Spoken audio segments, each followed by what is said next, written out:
2018 থেকে 2022 সাল পর্যন্ত পাকিস্তানের ক্ষমতায় ছিল ইমরান খানের দল পাকিস্তান তেহরিক-ই-ইনসাফ বা পিটিআই। এরপর ক্ষমতার পালাবদলে একের পর এক মামলায় অভিযুক্ত হন পাকিস্তানের সাবেক প্রধানমন্ত্রী ইমরান খান। তোষাখানা মামলায় 2023 সালের 5 আগস্ট গ্রেপ্তার হন তিনি। বর্তমানে আদিয়ালা কারাগারে দুর্নীতির মামলায় সাজা ভোগ করছেন। এছাড়া ইমরানের বিরুদ্ধে সন্ত্রাসবাদ আইনে একাধিক মামলা বিচারাধীন আছে। ইমরান খান জেলে যাওয়ার পর থেকেই তার মুক্তির দাবিতে বেশ কয়েকবার আন্দোলন বিক্ষোভে নামে পিটিআই সমর্থকেরা। গেল বছর ইমরান সমর্থকদের সড়ক অবরোধ ও বিক্ষোভে কয়েকদিনের জন্য অচল হয়ে পড়ে রাজধানী ইসলামাবাদ। এ সময় আইনশৃঙ্খলা বাহিনীর সঙ্গে ব্যাপক সংঘর্ষ হয়।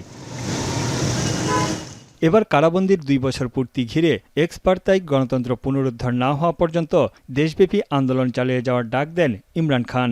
এরপরই রাস্তায় নেমে আসে হাজারো মানুষ।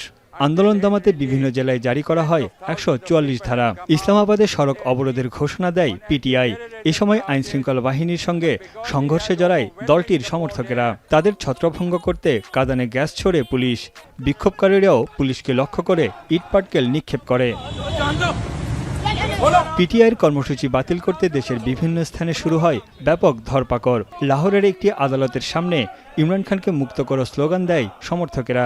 শুধু লাহোর থেকে গ্রেপ্তার করা হয় 150 শতাধিক নেতাকর্মীকে। এছাড়া করাচি ও মুজাফফরাবাদ শহরসহ বিভিন্ন প্রদেশে রাতভর অভিযান চালিয়ে গ্রেপ্তার করা হয় বহু সমর্থককে। 2018 সাল থেকে শাসন করে আসা খাইবার পাখতুনখোয়া প্রদেশে সমাবেশ করে হাজার হাজার পিটিআই সমর্থক। রিকশা, ভ্যান, মোটরসাইকেল, ট্রাক্টর ও বিভিন্ন যানবাহনে করে সমাবেশে যোগ দেয় তারা। যদিও পুলিশি বাধায় তা ভেস্তে যায়।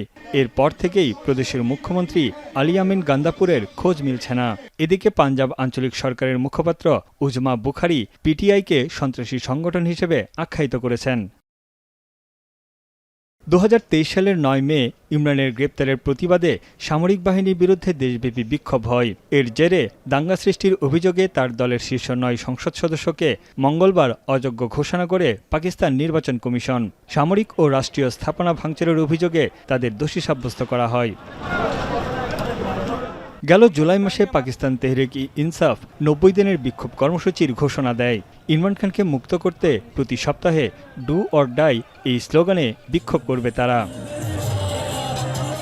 তানভীর জনি, এখন বিশ্ব। কালার এক্সপার্ট, জর্জ স্যাপ এবং মাইল্ড অন হ্যান্ডস টেকনোলজি সমৃদ্ধ অরিক্স ক্রিস্টাল ওয়াশ আপনার লন্ড্রি এক্সপার্ট।